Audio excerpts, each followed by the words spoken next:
송구 영신 예배를 준비하면서 15년 전 제가 우리 교회에 막 부임해서 둘의 교회 신문에 쓴 글을 다시 읽어 보았습니다.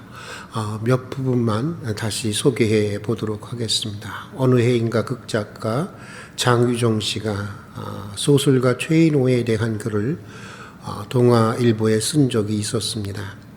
작가로서 조각글조차 쓸 수 없을 만큼 메말라 그저 펑펑 울던 그녀가 60 중반의 최인호 작가를 찾아가서 이런 고백을 했다는 것입니다. 선생님, 이 세상엔 지금 이 시간에도 정말 힘들고 버거운 일이 많잖아요. 그런데 저는 그까짓 글 좀 안 써진다고 울었어요. 선배 작가로부터 오만한 고민에 빠져 있다는 비난을 받을까봐 두려워서 조심스럽게 말했다고 하는 것입니다. 그러자 최인호 작가는 따뜻하게 웃으면서 이렇게 말했다고 합니다. 나도 울어. 지금도 펑펑 울지. 마감은 코앞인데 죽어도 글이 안 써져? 여기저기서 난리를 치는데 한 줄도 생각이 안 나. 그럼 어떡해? 그냥 울어. 그리고 다시 써. 이 글을 읽으면서 저도 울고 싶었습니다. 내 목회의 마지막까지, 아니 내 인생의 마지막 순간까지 언제나 처음 시작하는 아마추어의 모습으로 펑펑 우는 목사가 되어보고 싶었습니다. 그렇게 울 수만 있다면 세월을 따라 늙는 거야 어쩔 수 없는 일이겠지만 최소한 낡아지지는 않을 수 있을 거라는 믿음이 있었기 때문이었습니다. 이런 다짐으로 시작한 목회가 어느덧 15년을 지나 이제 16년째를 접어들고 있습니다. 짧지 않은 세월이라 그런지 가끔은 내가 타성에 젖는 것은 아닐까 두려움이 들기도 합니다. 그래서 해마다 한 해를 마감하고 새해를 맞이하는 이 시점에서 의도적으로 부임 초에 썼던 이 글을 다시 읽으면서 다시 한 번 더 부임 때의 초심으로 돌아갈 것을 다짐해 보곤 하는 것입니다. 오늘 우리가 읽은 빌립보서 말씀은 언제나 새로운 출발 선상에 서서 하나님이 위에서 부르신 부름의 상을 부르심의 최종적인 표대를 향해서 살아갔던 사도 바울의 신앙의 고백입니다. 바울의 고백의 의미는 이런 것입니다. 나는 이렇게 믿었다. 그리고 또 나는 이렇게 살았다. 그러니 너희들도 이렇게 믿고 이렇게 살아라. 그러면서 바울은 새로운 출발을 위한 몇 가지 조건들을 말씀해 주고 있는데, 먼저 새로운 출발을 위해서는 아직 잡은 줄로 여기지 말라고 하는 것입니다. 아직 끝이 아니라는 것입니다. 아직 마지막이 아니라는 것입니다. 우리는 다 완성을 향해 가는 도상 위에 있는 존재들이라고 하는 것입니다. 독일어로는 웰된 자인이라고 하는데 우리는 다 되어져 가는 존재라고 하는 것입니다. 20세기 위대한 문명사학자 중에 토임이라고 하는 사람이 있습니다.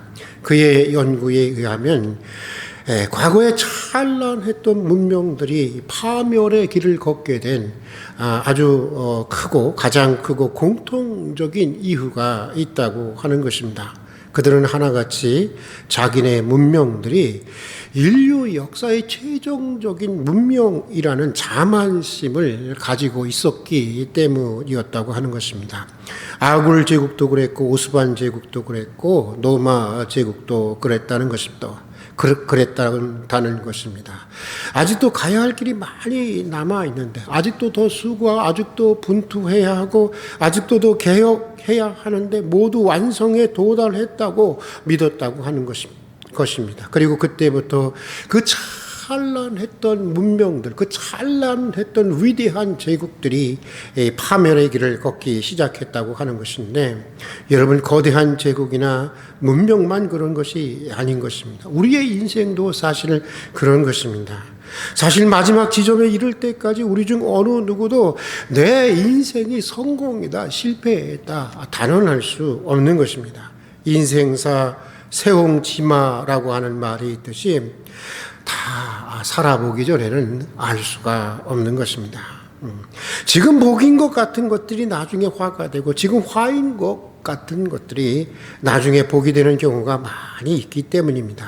다 살아보기 전에는 이렇다 저렇다 말할 수가 없는 것입니다. 우리의 인생이 다 끝나고 우리가 주님 앞에 서는 그 최종적인 종말의 자리까지 우리는 가봐야 비로소 알 수 있는 것입니다. 그러므로 지금 우리가 할 일은 그 마지막 종말에 이르기까지 아직 잡은 줄로 여기지 않고 살아가는 것입니다.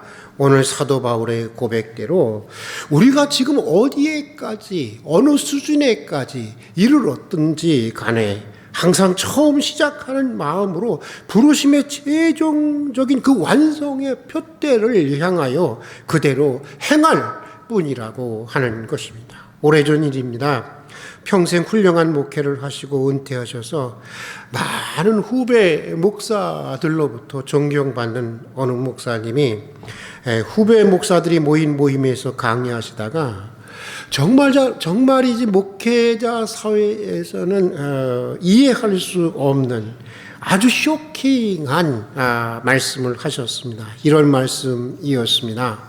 여러분, 나는 목회를 그만두고 나서야 내가 목회자로 하나님의 부름을 받았다는 것을 알게 되었습니다. 라고 하는 말씀이었습니다. 신학적으로는 아무 문제가 없는 말씀입니다. 얼마든지 그럴 수 있는 것입니다. 그러나 목회자에게 분명하고도 특별한 소명의 체험을 요구하고 있는 한국교회 풍토에서 신의 부르심의 경험이 없이 목회를 했다고 하는 것은 사실 매우 충격적인 말이 아닐 수 없었던 것이었습니다. 그런데 그날 저에게는 그분의 말씀이 나는 목사로서 특별한 부름을 받지 못했고 평생 소명 의식도 없이 목회를 했습니다. 라고 하는 말로 들리지 않았습니다. 오히려 이렇게 들렸습니다. 여러분들이 목사로 부름을 받은 것처럼 나도 역시 부름을 받았습니다. 여러분들이 목사인 줄 알고 목회를 하고 있는 것처럼 나도 목사인 줄 알고 목회를 해왔습니다. 그러나 나는 언제나 내가 아직 목사라고 생각하지 않고 나는 정말 목사로 부름을 받았는가? 정말 나는 목사인가? 나는 정말 목사로 살아가고 있는가라고 하는 물음 앞에서 살아왔습니다. 지나치게 선의를 가지고 이해하려는 내 착각일까? 그래서인지 그분이 더욱 존경스럽고 크게 보였습니다. 그리고 그런 그의 목회 자세가 그분을 그렇게 훌륭한 목회자로 만든 것이 아닌지 그런 생각을 해보게 되었습니다. 사도 바울은 그런 삶의 자세를 가지고 사도의 삶을 살았던 인간이었습니다. 사실 바울만큼 분명한 하나님의 부름을 받은 사람들도 별로 없을 것입니다. 그는 다메섹으로 가는 도중에 부활하신 주님을 직접 눈으로 보고 만나는 경험을 하게 됩니다. 그리고 그때 주님으로부터 직접 사도로 부르심을 받는 그런 체험을 하게 됩니다. 그에게는 이미 과거에 일어난 사건이었습니다. 이미 그는 사도로 붙들린 과거의 사건이었습니다. 그러나 그는 이렇게 오늘 말씀에서 고백을 합니다. 내가 이미 얻었다 함도 아니요 온전히 이루었다 함도 아니라 오직 내가 그리스도 예수께 잡힌 바 된 그것을 잡으려고 쫓아가노라. 이미 과거에 일어난 사건이었고 이미 붙잡힌 사건이었지만 자신은 아직 잡은 것으로 여기지 않고 여전히 그것을 잡으려고 쫓아간다고 하는 것입니다. 과거의 사건을 아직 도달해야 할, 내가 아직 이르지 못할 미래의 표대로 생각하면서 언제나 나는 정말로 부름을 받은 사도인가? 나는 정말 사도로서 살아가고 있는가라고 하는 물음 앞에 살아갔다고 하는 것입니다. 그에게는 구원의 문제도 언제나 그렇게 생각을 했고 사도로서의 자신의 사명의 문제도 언제나 그렇게 생각했던 것입니다. 게다가 그는 이제까지 한 일, 얼마나 많은 일을 했습니까? 이 사도 바울이. 이제까지 일은 없죠. 이제까지 한 모든 수고를 다 잊어버리고 이제 막 시작하는 마음으로 나를 부르신 하나님의 부르심의 최종적인 그 완성의 표대를 향해서, 그 완성의 목표를 향해서 항상 새롭게 출발하는, 항상 새롭게 시작하는 인생을 살겠다고 하는 것입니다. 어쩌면 이런 삶의 자세가 예수 믿는 사람들을 잡아 죽였던 바울을 오늘 우리가 아는 위대한 바울로 만든 것이 아닐까, 그런 위대한 인생을 살게 한 것은 아닐까, 그런 생각을 해보게 됩니다. 사랑하는 교우 여러분, 아직 잡은 줄로 여기지 마십시다. 잃은 줄로 여기지 마십시다. 우리의 얼굴과 얼굴로 주님을 배움는 그 마지막 자리에 이르기까지, 우리가 지금 어디까지 이르렀든지, 어느 수준에 이르렀든지 언제나 다시 출발선상에 서는 마음으로 새롭게 시작할 수 있는 여러분들이 될 수 있기를 주의 이름으로 축복합니다. 믿음도 그런 것이고요, 여러분 소망도 그렇고 사랑도 그렇습니다. 가정도 직장도 사업도 교회 직분도 그렇습니다. 우리의 실력도 그런 것입니다. 우리가 어디에 이르렀든지 어느 수준에 이르렀든지 언제나 새로운 출발점에 서서 새롭게 시작하는 이 은혜가 있기를 주의 이름으로 축복합니다. 이것이 우리의 삶의 방식이어야 하는 것입니다. 자, 또 사도 바울은 과거의 것들에 묶이지 말아야 한다고 하는 것을 오늘 말씀하고 있습니다. 지나간 것들은 다 잊어버려야 한다고 하는 것입니다. 물론 과거는 매우 소중한 것입니다. 그러나 그렇다고 해서 우리가 백밀러만 보고 운전할 수는 없는 거 아닙니까? 앞을 보고 운전을 해 가야지. 자랑스러운 과거이든 부끄러운 과거이든 일단 우리가 거기서 그 과거에서 교훈을 얻었으면 다 털어버리고 앞을 바라보고 미래를 바라보고 내일을 바라보고 살아가야 한다고 하는 것입니다. 구약에 나오는 요셉의 인생이 우리에게 그것을 보여주고 있습니다. 요셉은 17의 어린 나이에 그의 형제들에 의해서 애굽으로 노예로 팔려가는 아주 기구한 인생을 살았던 사람이었습니다. 다행히 보디발이라는 좋은 주인을 만나서 이제 여기서 정착하는가 했더니 음탕한 보디발의 아내의 모함으로 인해서 정말 30살이 되기까지 거의 10여 년 이상을 지하 감옥에 갇혀서 살게 됩니다. 팔자도 뭐 이런 팔자가 다 있을까. 이런 요셉을 생각하면, 성서의 위대한 사람들의 인생을 생각하면 사실 우리는 참 상팔자의 인생을 타고나서 살아가고 있는 것입니다. 그런데 어느 날인가 요셉은 제국의 운명이 걸린 바로 왕의 신비한 꿈을 풀게 됩니다. 그리고 하나님의 은혜로 애굽이라고 하는 거대한 제국의, 당시 최고의 최강의 제국의 총리가 되게 됩니다.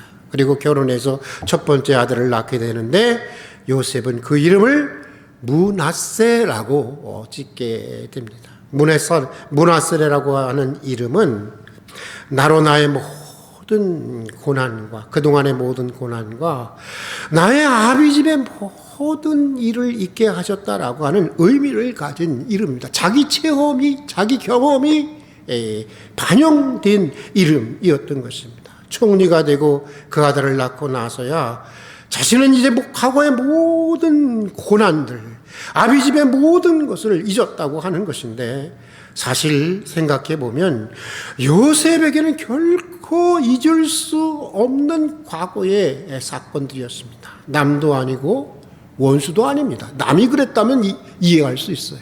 원수가 그랬다면야 이해할 수가 있습니다. 그런데 남도 아니고 원수도 아니고 피를 나눈 형제들이 자기를 죽이려 하고 그런 형제들에 의해서 노예로 팔린 사건, 보디발 부인의 모함을 받고 10여 년 이상을 지하 감옥에서 갇혀 지내야 했던 사건과 그 모든 세월들, 어디선가 요셉은 그런 얘기를 해요. 시편 어디선가 보면은 자기의 그 쇠사슬이, 자기를 묶고 있는 쇠사슬이 자기의 뼈를 뚫었다고 하는 그런 고백을 하고 있는 것도 보게 됩니다. 그런 모진 세월들, 절대로 잊을 수 없는 사건들이었고 세월들이었던 것입니다. 그러나 요셉은 이제 다 잊었다는 것입니다.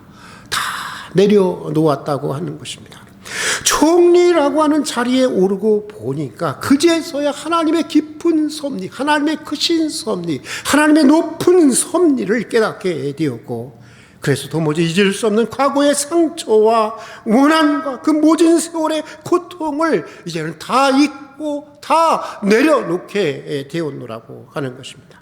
그리고 이어서 요셉은 두 번째 아들을 낳게 되는데, 요셉은 이번에 그의 이름을 에브라임이라고 짓게 되었습니다. 에브라임은 하나님이 나로 참되게 되게 하셨다는 의미를 가진 이름이었습니다. 그러니까 여기 므낫세, 에브라임 두 아들의 이름을 통해서 보여주는 중요한 영적인 진리가 있습니다. 그것은 바로 이것입니다.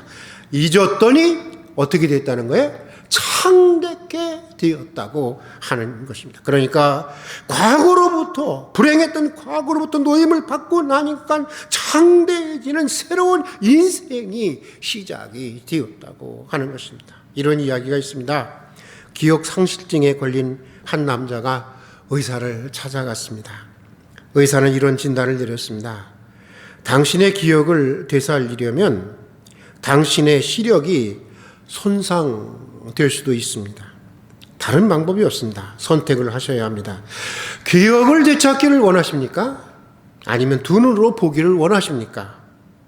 자, 여러분은 어떻게 하시겠습니까? 그러자 기억 상실증에 걸린 남자는 한참 생각한 후에 이렇게 대답을 했다고 합니다. 기억을 되살리기보다는 지금의 시력을 그대로 유지하겠습니다. 왜냐하면 내가 과거에 어디 있는가를 알기보다는 앞으로 어디로 가게 되는지를 보는 것이 더 낫기 때문입니다. 이렇게 대답을 했다고 하는 것입니다. 그렇습니다, 여러분. 과거는 이미 흘러간 것입니다. 그런데 흘러간 그 과거 때문에 내 소중한 미래마저 잃어버려야 되겠습니까? 소중한 내 미래를 위해서라도 과거는 놓아주어야 하는 것입니다. 흘려보내야 하는 것입니다. 일단 과거로부터 교훈을 얻었으면 그것으로 족한 것입니다. 그것으로 과거의 역할은 다 끝난 것입니다. 영광도 잊어버리고 부끄러움도 있는 것입니다. 성공도 있고 실패도 있는 것입니다. 상처도 있고 원한도 있는 것입니다. 내 인생의 발목을 잡는 과거로부터 우리는 자유로워져야 하는 것입니다. 그리고 다시 출발하는 것입니다. 그럴 때 요셉처럼 참대한 인생이 비로소 시작되는 것입니다. 여러 번 말씀드리지만 여러분, 내가 놓으면 나도 어떻게 되는 거죠? 노임을 받게 되는 것입니다. 놓아 주십시다. 그냥 흘려 보내십시다. 그리고 다시 새롭게 시작할 수 있는 한 해가 될 수 있기를 주의 이름으로 축복합니다. 자, 또 새로운 출발을 위해서는 오늘 사도 바울이 고백하고 있는 것처럼 내 인생, 내 운명을 걸 수 있는 가치 있는 인생의 목표와 표대를 가져야 한다고 하는 것입니다. 여러분에게 이런 표대가 있습니까? 여러분에게 이런 내 인생과 내 운명을 걸 수 있는 그런 목표가 있습니까? 주 안에서 주님이 원하시는 가치 있는 비전을 가지고 그 비전을 이루려는 삶의 계획을 가져야 하는 것입니다. 이 저명한 심리학자 중에 맥스웰 말츠라고 하는 분이 있는데, 그는 심리 인공두뇌학이라고 하는 그의 책에서 이 목표의 중요성에 대해서 이렇게 말해주고 있습니다. 인간은 목표 지향적인 구조로 설계되었다. 그래서 흥미로운 개인적인 목표가 없을 때 우리는 상실감을 맛보게 된다. 우리는 본래 환경을 다스리고 문제를 해결하면서 목표를 성취하도록 그렇게 창조되었기 때문이다. 그러므로 넘어서야 할 인생의 장애나 성취해야 할 인생의 목표가 없는 한 우리에게 진정한 만족이나 행복이란 있을 수 없다. 인생이 무가치한 것이라고 말하는 사람들은 그들 스스로에게 가치 있는 개인적인 목표를 소유하지 못하고 있음을 말하는 것일 뿐이다. 열정적으로 살아갈 수 있는 가치 있는 목표를 세워라. 나은 계획을 가지라. 지금의 상황을 벗어날 것을 다짐하고 결정하라. 앞으로 나아갈 무엇인가를 항상 꿈꾸어라. 유명한 정복자 알렉산더 대왕은 세계를 정복했다고 하는 생각이 들자 앉아서 통곡을 했다고 합니다. 아주 유명한 일화 아닙니까? 더 이상의 목표가 없어졌기 때문이었습니다. 그리고 그가 인생의 목표를 상실했을 때 젊은 나이에 병이 들고 마침내는 술병 하나마저도 가누기 힘들어 했다고 하는 것입니다. 그 위대한 알렉산더 대왕도 그랬다고 하는 것입니다. 그러므로 내 인생을 걸 수 있는, 내 운명을 걸 수 있는 가치 있는 인생의 목표를 세우는 일이야말로 매우 중요한 일인 것입니다. 참신한 비전의 깃발을 높이 들고 선명한 인생의 표대를 세워야 하는 것입니다. 그래야 열정적인 인생을 살아갈 수가 있는 것이고 또 뜻 있는 인생, 의미 있는 인생을 살아가게 되는 것입니다. 무엇보다 우리는 부활의 그날에 기념이 되어지고 부활의 그날에 참여하는 목표를 가져야 하는 것입니다. 그런 표대를 가지고 있어야 하는 것입니다. 그래서 바울은 이렇게 말하고 있습니다. 나는 어찌하든지 죽은 자 가운데서 부활에 이르려 하노라. 여러분은 어찌하든지 부활에 이르고 싶습니까? 나는 어찌하든지 죽은 자 가운데 부활에 이르려 하노라. 그래서 표대를 향하여, 그러니까 그 부활의 목표를 향하여 하나님의 위에서 부르신 부름의 상을 위하여 나는 쫓아가노라. 그렇습니다, 여러분. 아무리 이 땅에서 우리가 화려한 인생을 살고 성공적인 인생을 살았다고 하더라도 부활의 날에 하나님이 기억되지 않고 기념되지 않고 그 부활에 우리가 참여할 수 없다고 한다면 그것이야말로 가장 참혹한 인생이고 불행한 인생이라 아니할 수가 없는 것입니다. 바울 서신들을 보면 어찌하든지 부활의 날에 참여하고자 했던 바울의 인생의 목표들이 쭉 소개되고 있습니다. 여러분, 바울은 어떤 인생의 표대, 어떤 인생의 목표를 가지고 살았을까요? 여러분은 어떤 인생의 목표, 어떤 인생의 표대를 살아가고 계십니까? 한번 비교해 봤으면 좋겠습니다. 바울의 목표는 예수님을 날마다 더욱 깊이 알아가는 것이었습니다. 이것을 위해서는 그것이 아무리 내게 유익한 것이라 할지라도 배설물처럼 버릴 수 있다고 바울은 말하고 있습니다. 또 바울의 목표는 예수님을 날마다 더욱더 닮아가는 것이었습니다. 예수님의 생각을 본받고 예수님의 말을 본받고 예수님의 행동을 본받고 싶다는 것입니다. 예수님의 기도를 본받고 싶고 예수님의 섬김을 본받고 싶고 예수님의 성품을 본받고 싶고 예수님의 능력을 본받고 싶다는 것입니다. 심지어 그는 예수님의 고난과 죽음까지도 본받고 싶다는 것입니다. 살든지 죽든지 망하든지 흥하든지 갇히든지 자유하든지 병들든지 건강하든지 다만 나의 인생을 통해서 그리스도가 우리의 구원자시요 그리스도가 가장 존귀한 분임을 내 인생을 통해서 드러내는 것, 그것이 자신의 인생의 표대이고 자신의 인생의 목표라고 하는 것입니다. 자, 또 바울의 목표는 오늘 장로님도 기도했지만 마지막 순간까지, 목숨이 다하는 날까지, 마지막 호흡까지 복음의 증언으로 바쳐진 삶을 살아가는 것이었다고 하는 것입니다. 그래서 사도행전에 보면 바울은 이렇게 고백합니다.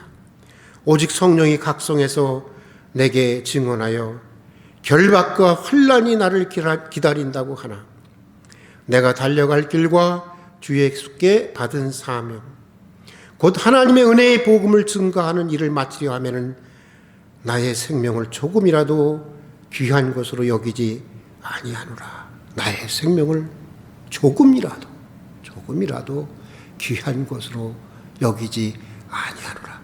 여러분은 어떤 일에, 어떤 인생의 목표에, 어떤 인생의 꿈에, 어떤 인생의 비전에 여러분의 목숨을 조금이라도 귀하게 여기지 않는 그런 인생의 목표를 가지고 계십니까?